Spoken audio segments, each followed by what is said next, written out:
তোমরা সবাই কেমন আছো? আশা করছি ভালো আছো। আমিও খুব ভালো আছি। ওয়েলকাম টু বেঙ্গলি ব্লগার চ্যানেলে। ওয়েলকাম একটা নতুন ভিডিও নিয়ে। আজকে সারাদিনে ভিডিও করিনি, রাতে ভিডিও করতে এলাম। রাতে কি খাবার বানাচ্ছি চলো। দুপুরে কেউ কিচ্ছু খেতে চাইছে না, এত গরম পড়েছে। বলছে ভিজে ভাত করতে, আর ভিজে ভাত করিনি। একটু আলু সিদ্ধ দিয়েছিলাম, ভাত করেছি, আর একটু কিছু ভাজাভুজি করেছি।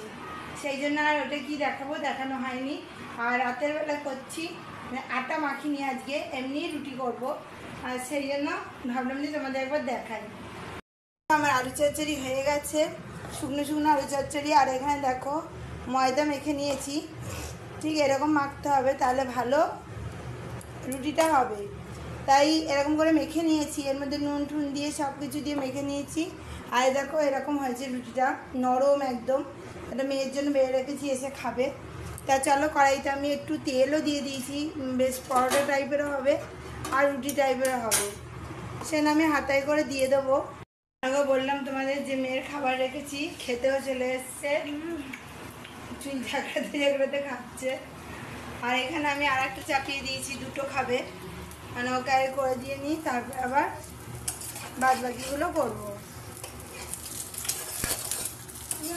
ওই দিকটা ভাজা হয়ে গেছে, এবার আর ওই দিকটা ভাজছি।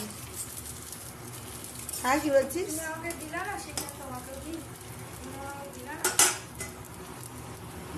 দেখো এটাও খুব সুন্দর ভাজা হচ্ছে।